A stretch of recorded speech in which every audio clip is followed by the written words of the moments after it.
Hello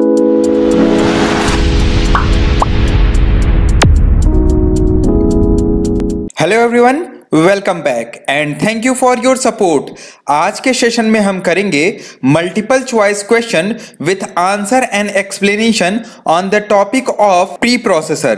pre processor topic का full video का link हमने डिस्क्रिप्शन बॉक्स में पोस्ट कर दिया है, आप देखना चाहे तो वहां से देख सकते हैं। तो चलिए स्टार्ट करते हैं आज का video. First question is What will be the output of the following C code? यहाँ पे एक कोड लिखा हुआ है और इसके ऑप्शन है option A 100, option B hello, option C curly bracket के अंदर hello and option D error. तो चलिए आंसर देख लेते हैं। Answer is option D error. तो चलिए एक्सप्लेनेशन देख लेते हैं। इस कोड में हमने हैश एंड इफ नहीं लिखा हुआ है, इसलिए ये यहाँ पे एरर शो करेगा। जब भी हम किसी कोड में हैश इफ डेफ लिखते हैं तो ये हमारा तब तक एग्जीक्यूट होता रहता है जब तक हमारा हैश एंड इफ ना मिल जाए। तो यहाँ पे हैश एंड इफ हमने नहीं लिखा हुआ है, तो इसलिए ये हमारा एरर शो करेगा। नेक्स्ट क्वेश्चन इज, यहाँ पे फिलिंग द ब्लैंक है, फिर लिखा हुआ है is the preprocessor directive which is used to end the scope of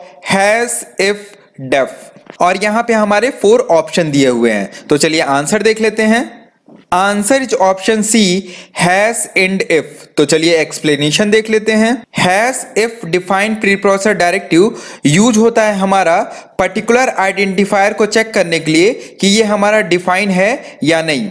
और ये जब हमारा एंड होता है तो वहां पे हम हैश एंड इफ को लगाते हैं और ये तब तक हमारा एग्जीक्यूट होता रहता है जब तक इसको हैश एंड इफ डायरेक्टिव ना मिल जाए। इसलिए हमारा option C hash and if correct है। Next question is what will be the output of the following C code. यहाँ पे एक कोड लिखा हुआ है और इसका आंसर हमको बताना है। ऑप्शन है हमारे option A hello, option B hello hi, option C error and option D hi.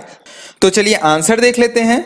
Answer is option B hello hi. तो चलिए एक्सप्लेनेशन देख लेते हैं। यहाँ पे हैश एंड डेफ जो होता है वो हमारा तब एग्जीक्यूट होता है जब हमने कोई आइडेंटिफायर डिफाइन नहीं किया हो। तो यहाँ पे हमने मैक्स को डिफाइन नहीं किया हुआ है, इसलिए ये स्टेटमेंट हमारा एग्जीक्यूट होगा और यहाँ पे हमारा हेलो प्रिंट कर जाएगा।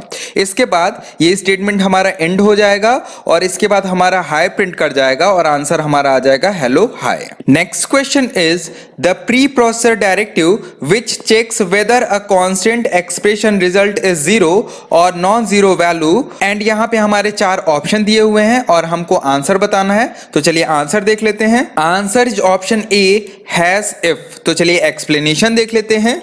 हैश इफ चेक करता है कि हमारे कांस्टेंट एक्सप्रेशन का रिजल्ट 0 है या नहीं। अगर हमारे एक्सप्रेशन की वैल्यू नॉन जीरो है देन ये हमारा स्टेटमेंट जो hash if and hash and if के बीच में लिखा हुआ है उसको एग्जीक्यूट करता है। अदरवाइज एक्सप्रेशन रिजल्ट की वैल्यू अगर हमारी 0 है देन ये hash if and hash and if के बीच वाला स्टेटमेंट एग्जीक्यूट नहीं करेगा।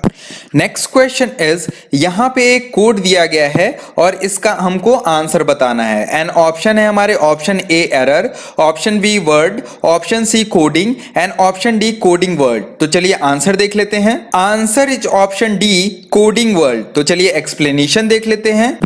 यहाँ पे हमने डिफाइन किया हुआ है मैक्स की वैल्यू को 100 से, उसके बाद हैश इफ में हमने लिखा हुआ है max percent 10 is equals to 0। It means max की वैल्यू यहां से 100 आ जाएगी। यहां पे हमने मॉड ऑपरेशन अप्लाई किया है तो ये 100 से 10 का रिमाइंडर कैलकुलेट करेगा और इसकी वैल्यू हमारी 0 आ जाएगी और ये 0 के इक्वल हो जाएगी। देन ये हमारा कोडिंग यहाँ पे प्रिंट कर जाएगा। इसके बाद ये यहाँ पे एंड हो जाएगा और उसके बाद हमारा वर्ल्ड प्रिंट कर जाएगा। तो आंसर हमारा आ जाएगा कोडिंग वर्ल्ड। यहाँ पे जो परसेंट है वो हमारा रिमाइंडर कैलकुलेट करने के लिए यूज हो रहा है। Next question is the preprocessor directive which is used to remove the definition of an identifier which was previously defined with has defined। और यहाँ पे 4 ऑप्शन दिए हुए हैं और हमको आंसर बताना है। तो चलिए आंसर देख लेते हैं। Answer is option B has undefined. तो चलिए एक्सप्लेनेशन देख लेते हैं। अगर हमने हैज डिफाइन का यूज करके किसी आइडेंटिफायर को हमने डिफाइन किया हुआ है, देन हम उसको हैज अनडेफ का यूज करके उस डेफिनेशन को रिमूव कर सकते हैं। नेक्स्ट क्वेश्चन इज, यहां पे एक कोड दिया गया है और इसका हमको आउटपुट बताना है और ऑप्शन है option A 10, option B 4, option C 2 and option D 5। तो चलिए आंसर देख लेते हैं। Answer is option A 10। तो चलिए एक्सप्लेनेशन देख लेते हैं। यहां पर हमने डिफाइन किया है a की वैल्यू को 2 से। इसके बाद जब हम मेन फंक्शन के अंदर इंटर कर रहे हैं, देन यहां पे अगेन हमने a की वैल्यू को रीडिफाइन किया है, तो यहां पे a की वैल्यू अब हमारी 5 हो जाएगी। देन ये स्टेटमेंट जब हमारा एग्जीक्यूट होगा r is equals to a multiplied by 2, then यहां पे a की वैल्यू 5 आ जाएगी और ये 5 मल्टीप्लाइड बाई 2 r के अंदर 10 वैल्यू स्टोर हो जाएगी और जब हम इसकी वैल्यू को प्रिंट कराएंगे तो इसकी वैल्यू 10 प्रिंट कर जाएगी। नेक्स्ट क्वेश्चन इज, यहां पे एक कोड दिया गया है और इसका आउटपुट हमको बताना है और ऑप्शन है हमारे option A 10, option B 15, option C bye and option D error. यहां पे जब ये मेन फंक्शन से कोड एग्जीक्यूट करना स्टार्ट करेगा तो p की वैल्यू 10 हमको मिलेगी और q की वैल्यू 15 मिलेगी।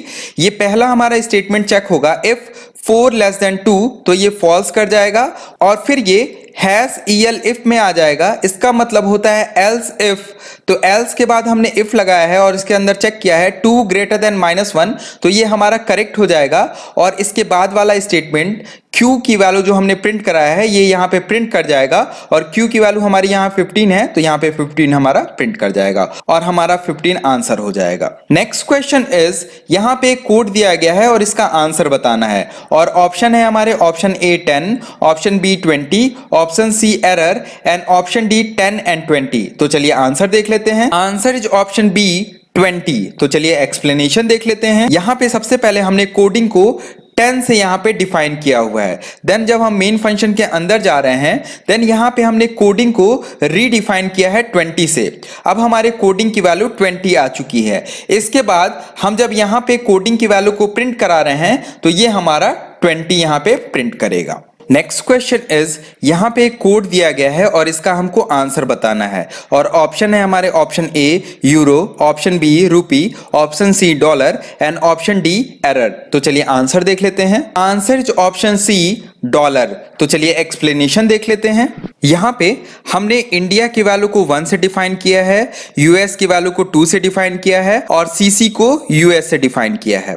यहाँ पे हमने इंडिया की वैल्यू को 1 से, यूएस की वैल्यू को 2 से और सीसी की वैल्यू को यूएस से यहाँ पे डिफाइन किया हुआ है। फिर कोड के अंदर हमने लिखा है hash if CC is equals to India, then यहाँ सीसी की वैल्यू यूएस है तो ये इक्वल नहीं होगी और ये नेक्स्ट हमारा हैश EL इफ एग्जीक्यूट करेगा। ये हमारा हैश एल्स इफ है तो यहाँ पे CC is equals to US check कर रहा है, तो सीसी की वैल्यू हमारी यहाँ पे यूएस है तो यूएस की वैल्यू यूएस के इक्वल हो जाएगी और ये हमारा यहाँ पे डॉलर प्रिंट कर देगा। सो यहाँ पे डॉलर हमारा प्रिंट होकर के आ जाएगा।